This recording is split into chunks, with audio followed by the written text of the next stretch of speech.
Everyone, I am Priyanka Gaur. Welcome back to my channel learning with pace. आज हम लोग इस वीडियो में जोनाथन स्विफ्ट के बारे में पढ़ेंगे। इससे पहले वाली वीडियो में हमने डैनियल डेफो को कंप्लीट किया था और आज हम जोनाथन स्विफ्ट को पढ़ेंगे। चलिए अपना टॉपिक शुरू करते हैं। जोनाथन स्विफ्ट, इनका लाइफ स्पैन रहा है फ्रॉम 1667 टू 1745। इनकी नेशनैलिटी काफी बार पूछी जाती है। इनकी नेशनैलिटी क्या थी? आयरिश। ये आयरिश थे, ओके, आयरिश राइटर थे। ये कहां पर पैदा हुए थे ये भी काफी बार पूछा गया है।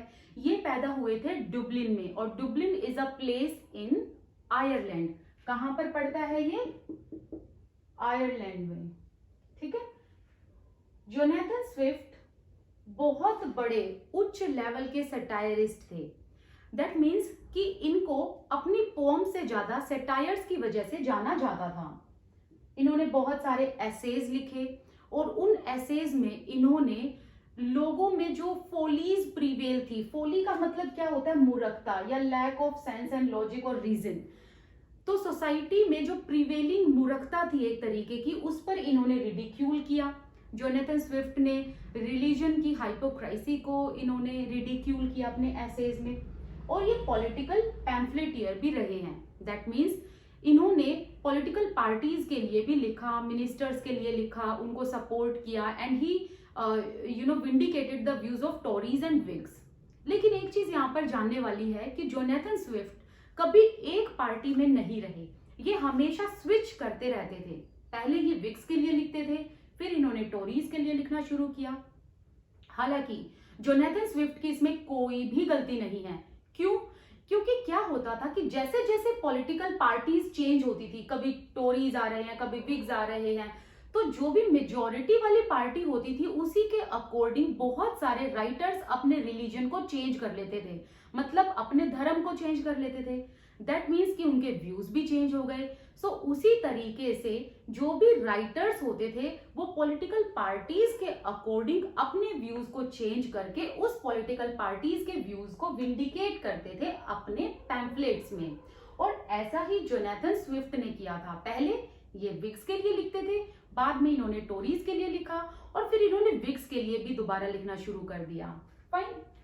लेकिन ये कभी स्टेबल नहीं रहे किसी भी पॉलिटिकल पार्टी में। इसीलिए क्वीन एन जो थी, क्वीन एन,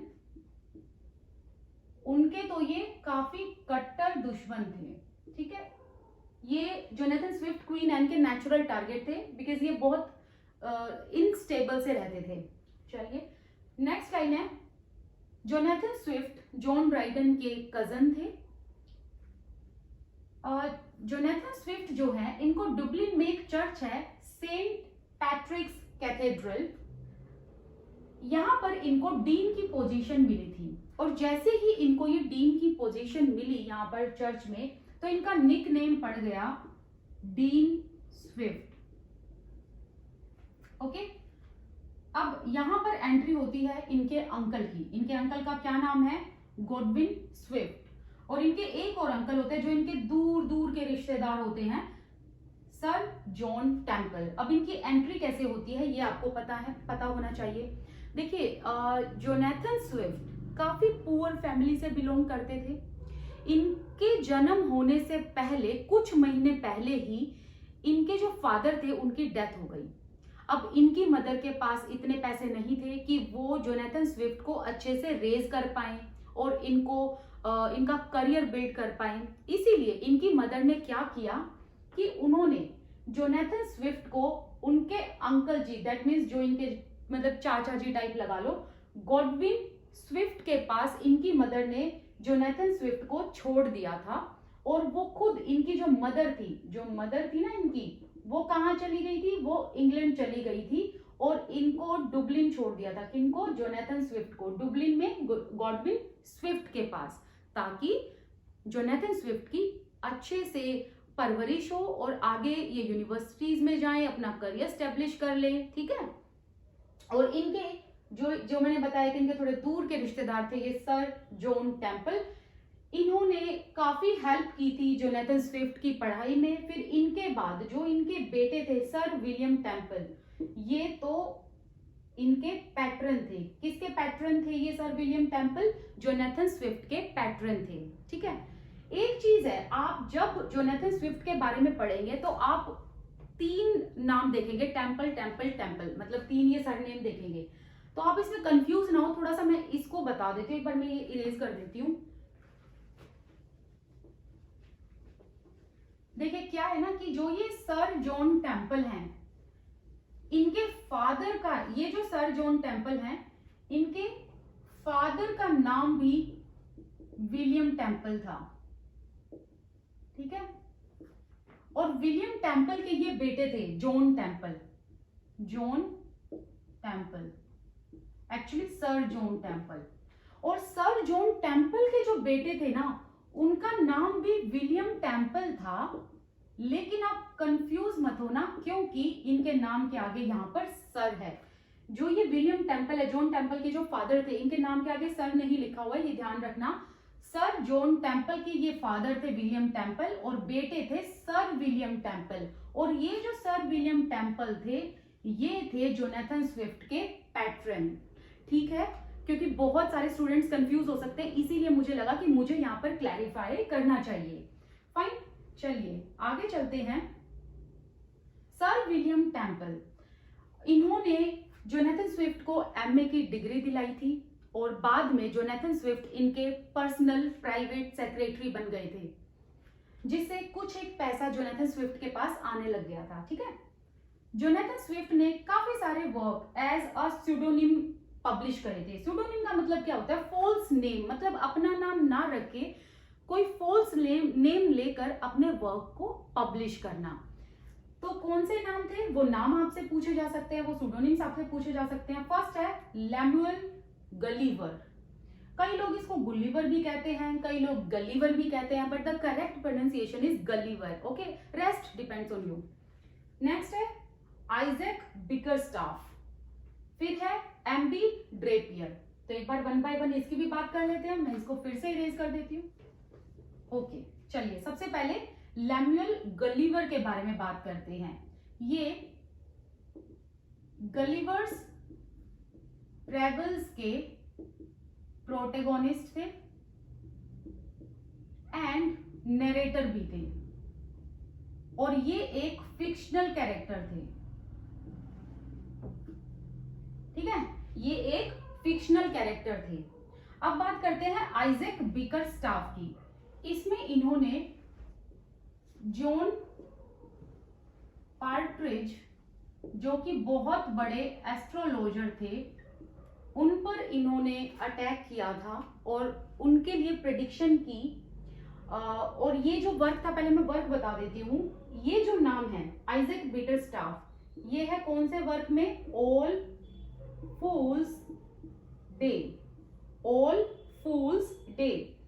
इसमें आइजैक बिकरस्टाफ जो हैं, उनके थ्रू जो बहुत बड़े एस्ट्रोलॉजर थे जॉन पार्ट्रिज, उनकी डेथ का प्रेडिक्शन करते हैं, राइट। और जॉन पार्ट्रिज जो थे, ये एल्मेनक भी बनाते थे। एल्मेनक आपने देखा होगा ना अपने घरों में, आपने पंचांग देखा होगा जिसमें दशाएं लिखी होती हैं, उसे एल्मेनक कहते हैं।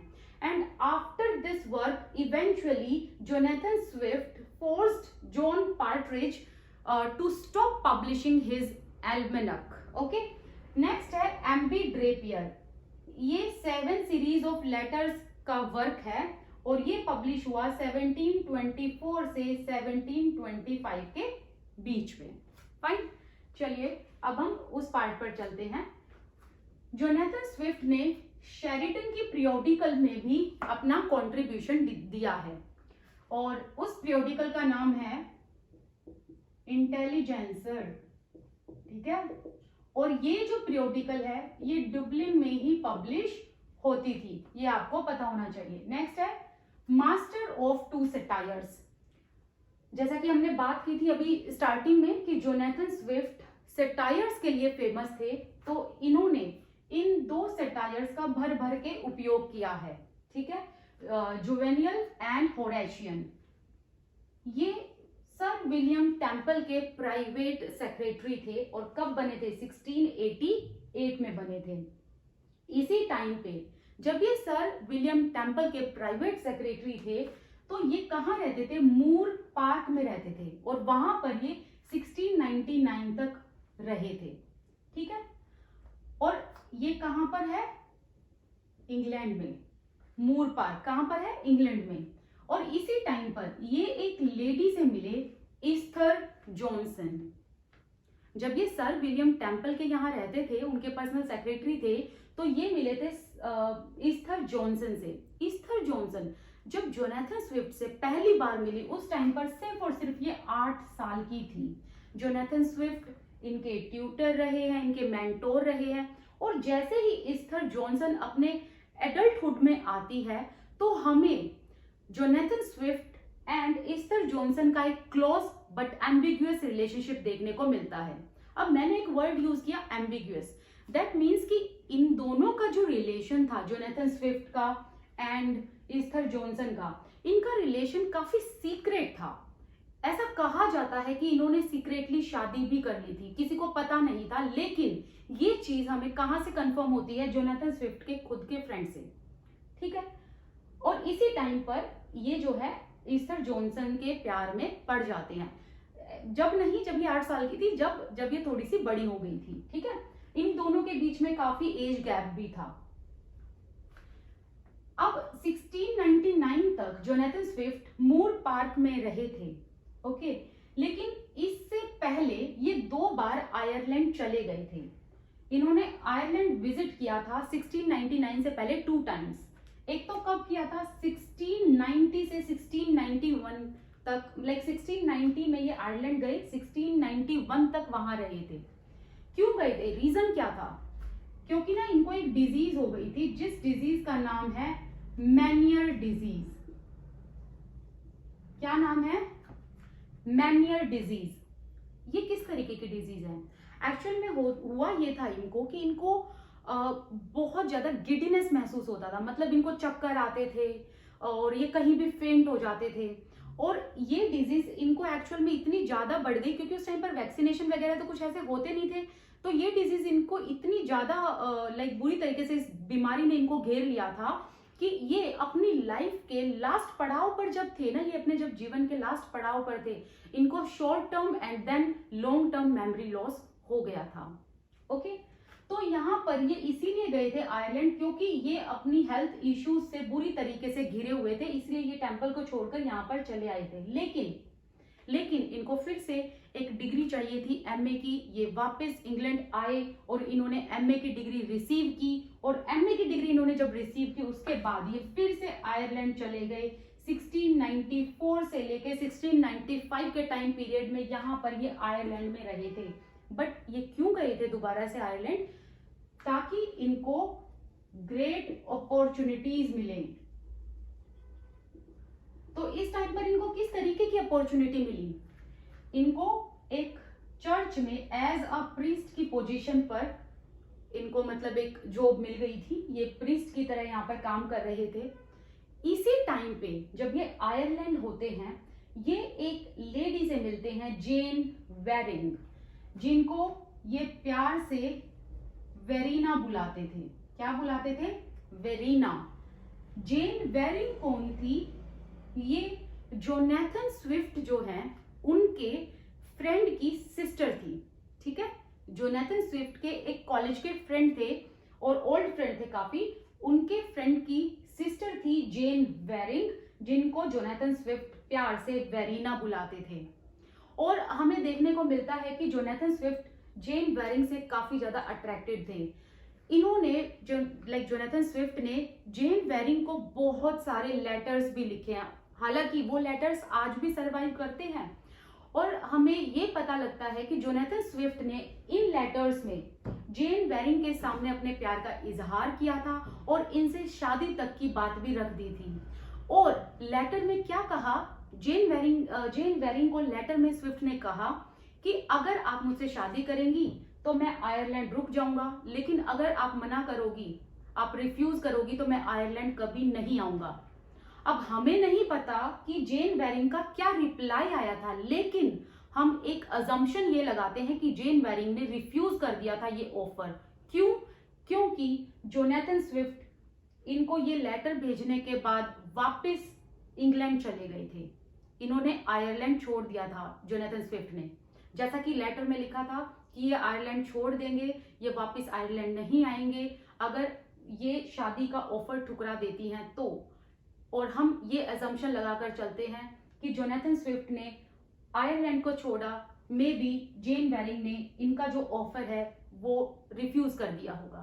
तो इसलिए हम इस चीज का एक अजम्पशन लगाते हैं। ठीक है, अब मैं इसको रब कर देती हूँ। अब इसी टाइम पीरियड पर जोनाथन स्विफ्ट एक वर्क लिखते हैं, द बैटल ऑफ बुक्स। ये वर्क क्यों लिखा जोनाथन स्विफ्ट ने? इन्होंने ये वर्क अपने पैट्रन सर विलियम टेम्पल को डिफेंड करने के लिए लिखा था। सर विलियम टेम्पल ने 1690 में एक वर्क लिखा, उस वर्क का नाम था essay on modern and ancient learning. ठीक है, ये वर्क था। किसने लिखा 1790 में ये वर्क? ये लिखा था सर विलियम टेम्पल ने। वर्क का नाम है essay on modern and ancient learning. तो जब सर विलियम टेम्पल ने ये वर्क लिखा, इसमें इन्होंने एंशिएंट राइटर्स को सुपीरियर बताया।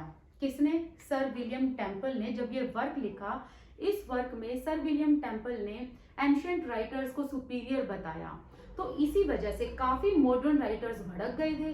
तो मॉडर्न राइटर्स ने क्या करा? सर विलियम टेम्पल को अटैक किया by writing so many works. मतलब मॉडर्न राइटर्स ने अपने आप को डिफेंड किया और बहुत सारे भर भर के वर्क निकाले, और जिसमें सर विलियम टेम्पल को उन्होंने सटायर किया, उन पर ताने कसे, उन पर अटैक किया। तो इसी टाइम पर जोनाथन स्विफ्ट को आगे आना पड़ा और अपने पैट्रन सर विलियम टेम्पल को इन्होंने बचाया इस बुक में। और इस बुक में भी ये एंशिएंट, जो जोनाथन स्विफ्ट है ना, ये द बैटल ऑफ बुक्स में एंशिएंट एंड मॉडर्न दोनों ही राइटर्स की राइवलरी शो करते हैं, लेकिन स्विफ्ट यहाँ पर पर्सनली एंशिएंट राइटर्स को सुपीरियर बताते हैं, एंशिएंट राइटर्स की ज्यादा साइड लेते हैं। और ये एंशिएंट राइटर्स को बी मधुमक्खी करके डिनोट करते हैं और मॉडर्न राइटर्स को ये स्पाइडर कहते हैं। हालांकि बहुत ही इंटरेस्टिंग वर्क है ये, इसके बारे में हम पढ़ेंगे, डिटेल में जानेंगे, लेकिन नेक्स्ट वीडियो में। ठीक है, तो जो भी इनके इंपॉर्टेंट वर्क है ना, उनको हम डिटेल में करेंगे। फिर इन्होंने 1704 में एक वर्क लिखा, अ टेल ऑफ अ टब। अब जैसे ही इन्होंने ये दो वर्क लिखे स्विफ्ट ने, the battle of books, a tale of tub. अब हुआ ये कि जोनाथन स्विफ्ट का नाम हो गया था, मतलब फेमस ऑथर्स, राइटर्स इनको अब जानने लगे थे। और यहीं से एक क्लब की शुरुआत होती है, the club name Scriblerus club, जिसमें कौन कौन होते हैं? Alexander Pope, John Gay, Arbuthnot and Jonathan Swift. क्योंकि इन दोनों वर्क के बाद जोनाथन स्विफ्ट अलेक्जेंडर पोप की नजरों में आ जाते हैं और जॉन आर्बुथनोट एंड जॉन गे इनको जानने लगते हैं। तो ये सारे मिलकर एक क्लब बनाते हैं and the club name is Scriblerus club. इसके बारे में हमने डिटेल में बात की हुई है, आप देखिएगा जरूर वीडियो को। ठीक है,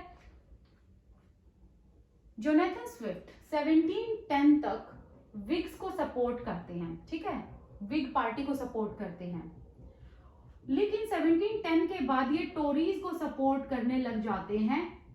किस न्यूज़पेपर में? न्यूज़पेपर का नाम है द एग्जामिनर।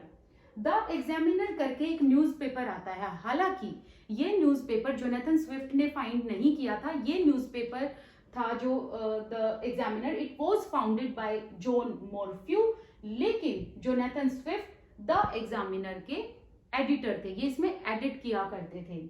और ये जो न्यूज़पेपर है, इट रैन फ्रॉम 1710 टू 1714, और इसमें इन्होंने टोरीज के पॉइंट ऑफ व्यू को जनता के सामने रखा था।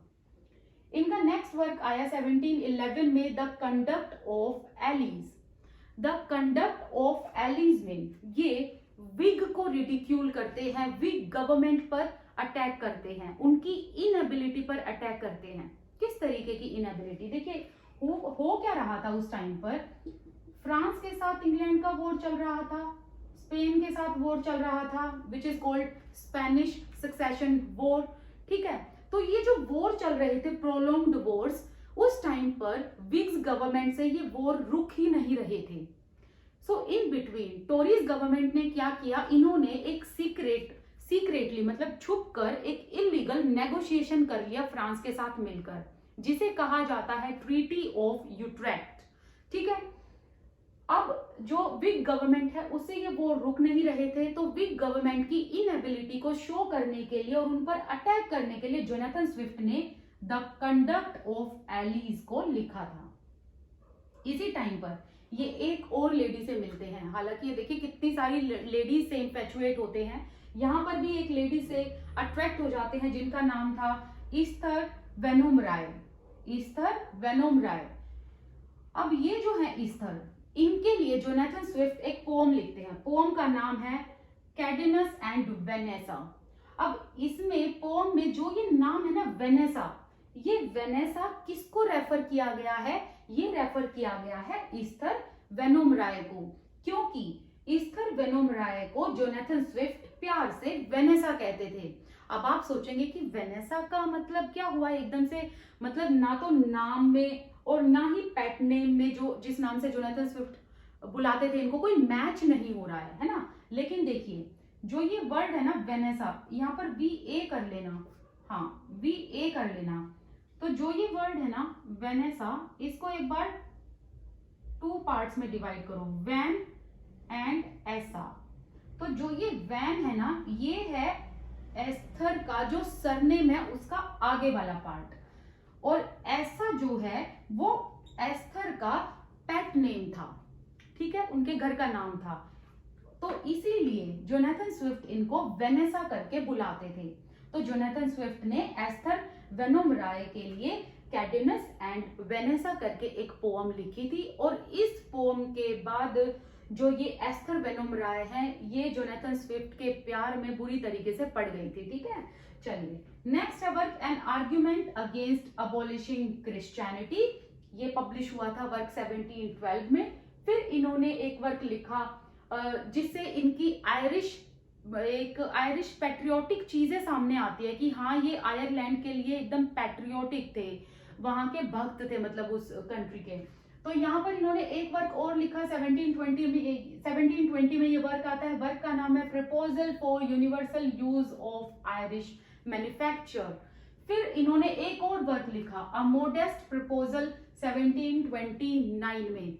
अब ये वर्क लिखने के बाद जो आयरलैंड की जनता थी, जो पब्लिक थी, वो जोनाथन स्विफ्ट के लिए बिल्कुल पागल हो गई थी, मतलब इनकी फैन बन गई थी आयरलैंड की जनता। क्यों? क्योंकि इन्होंने एक तो आयरलैंड के लिए काफी सारे वर्क लिखे थे, और वहां की जो आयरलैंड की जनता थी उनको अवेयर करने के लिए इन्होंने ये वर्क लिखे थे। तो जो ये वर्क है ना अ मोडेस्ट प्रपोजल, इसमें इन्होंने आयरलैंड के बच्चों की प्लाइट कंडीशन पर ये वर्क लिखा था, और इन्होंने इस वर्क में एक प्रपोजल दिया था कि किस तरीके से आयरलैंड के जो बच्चे हैं जो गरीबी में हैं उनको उनकी कंडीशन को सुधारा जा सकता है, किस तरीके से सुधारा जा सकता है, वो सारी चीजें इन्होंने इस वर्क में बताई थी। और जैसा कि मैंने कहा है कि इनके हर एक इंपॉर्टेंट वर्क को हम 1 बाय 1 पढ़ेंगे। अभी तो हम ओवरऑल इनको पढ़ रहे हैं ना, तो मैं अगर यहीं पर आपको सारा डिटेल में बताऊंगी तो वीडियो काफी लॉन्ग हो जाएगी। ठीक है, तो नेक्स्ट वीडियो में इनको कंप्लीट करेंगे इनके वर्क को। फिर इनका एक और वर्क है 1726 में ये वर्क पब्लिश हुआ गलिवर्स ट्रेवल्स। ये जो वर्क है इसमें 4 वॉयेजेस बताई है ना, लैमुएल गलिवर की 4 वॉयेजेस बताई है, 4 यात्रा बताई है इसमें। तो जो ये 4 यात्रा है इसमें से एक यात्रा इनकी लिलीपुट के आइलैंड पे होती है। अब ये जो वर्क है ना गलिवर्स ट्रेवल, इस वर्क में जोनाथन स्विफ्ट अटैक करते हैं टोरीज के इलीगल पीस ट्रीटी पर, जो मैंने अभी आपको बताई थी द ट्रीटी ऑफ यूट्रेक्ट। ये जो ट्रीटी है ये टोरीज ने की थी सीक्रेटली एंड इलीगल ट्रीटी थी ये, ताकि स्पेनिश वॉर सक्सेशन रुक जाए। लेकिन टोरीज ने ये ट्रीटी इलीगल वे से की थी और सीक्रेटली की थी, तो इसीलिए गलिवर्स ट्रेवल में जोनाथन स्विफ्ट ने टोरीज की इस इलीगल पीस ट्रीटी पर अटैक किया है। और देखिए कैसे किया है। जो गलिवर्स ट्रेवल है ना, इसमें जो लिलीपुट के लोग होते हैं उनके पैलेस में आग लग जाती है। ठीक है, तो लैमुएल गलीवर लोगों की जान बचाने के लिए उस पैलेस की आग को पता है कैसे बुझाते हैं? यूरिनेट करके, पानी डाल के नहीं बल्कि यूरिनेट करके, खुद यूरिनेट करते हैं और लिलीपुट पैलेस की आग को बुझाते हैं। तो यहाँ पर जो आग बुझाना मैंने वर्ड यूज करा ना, वही समझ लो कि वही जो है अटैक इन्होंने टोरीज पर किया है कि एक तरफ से तो वॉर चल रहा था, उस वॉर को, उस आग को बुझाने के लिए इन्होंने जो टोरीज हैं इन्होंने इलीगल ट्रीटी पर साइन कर दिया और उसी पर जोनाथन स्विफ्ट ने अटैक किया है। ठीक है, चलिए नेक्स्ट है the death of Mrs Johnson 1728 में। हालांकि वैसे तो 1727 में ईस्थर जॉनसन की कंडीशन काफी खराब हो गई थी, उनको काफी हेल्थ इश्यूज हो गए थे और फिर 1728 में ईस्थर जॉनसन की डेथ हो गई थी। तब इन्होंने ये ईस्थर जॉनसन के लिए वर्क लिखा था, the death of Mrs Johnson. ठीक है, चलिए नेक्स्ट है इनका work, verse on the death of doctor Swift. ये जो जोनाथन स्विफ्ट है इन्होंने अपने लिए ये वर्क लिखा था 1739 में। अब इस वर्क के बाद, ये जो वर्क है the death of Mrs Johnson, इस वर्क के बाद इनके काफी सारे वर्क में आपको और काफी सारे वर्ड्स में इवन आपको एक जोनरा देखने को मिलेगा, दैट इज कि इन्होंने हमेशा मेलनकली की बात की, मतलब डेथ के बारे में बात की, बहुत सैडनेस शो की अपने वर्ड्स में। रीजन क्या था? रीजन ये था कि year by year Jonathan Swift की लाइफ में ट्रेजेडीज हो रही थी। देखिए कैसे 1727 में ईस्थर जॉनसन की तबीयत खराब हो गई थी, 1728 में उनकी डेथ हो गई थी, इसलिए इन्होंने ये वर्ड्स लिखा। फिर इन्होंने 1739 में अपने लिए वर्ड्स लिखा क्योंकि इनकी भी कंडीशन काफी खराब थी। 1732 में जो इनके फ्रेंड थे स्क्रिप्लरस क्लब में, जो इनका साथ भी थे जॉन गे, उनकी भी डेथ हो जाती है। 1735 में जो इनके फ्रेंड जॉन आर्बुथनॉट थे उनकी भी डेथ हो जाती है और ये भी स्क्रिप्लरस क्लब के मेंबर थे। 1738 में स्विफ्ट के जो हेल्थ कंडीशन है उसके सिम्टम्स आने लग जाते हैं बहुत बुरी तरीके से। फिर 1742 में इनको मेंटल स्ट्रोक आ जाता है और यहीं से इनको शॉर्ट टर्म लॉस और short term memory loss and long term memory loss की प्रॉब्लम हो जाती है। फिर 1745 में इनकी डेथ होती है और 1745 में जोनाथन स्विफ्ट ऐसा विश करते हैं कि जब इनकी डेथ हो तो उन्हें ईस्थर जॉनसन के साइड में ही दफनाया जाए और ऐसा ही किया गया। ठीक है, तो यहाँ पर जोनाथन स्विफ्ट की वीडियो खत्म होती है। अगर आपको ये वीडियो प्लीज अच्छी लगे तो इसे लाइक शेयर कर देना, चैनल को सब्सक्राइब कर देना और आप चाहते हो तो मेरे साथ टेलीग्राम ग्रुप पर भी जुड़ सकते हो, उसका लिंक आपको डिस्क्रिप्शन बॉक्स में मिल जाएगा। आप मेरे साथ इंस्टाग्राम अकाउंट पर भी जुड़ सकते हो, इंस्टाग्राम यूजर नेम है प्रियंका गोर 8 और उसका भी लिंक आपको डिस्क्रिप्शन बॉक्स में मिल जाएगा। Thank you so much, this side Priyanka Gaur, I wish you all the best, keep learning, bye bye.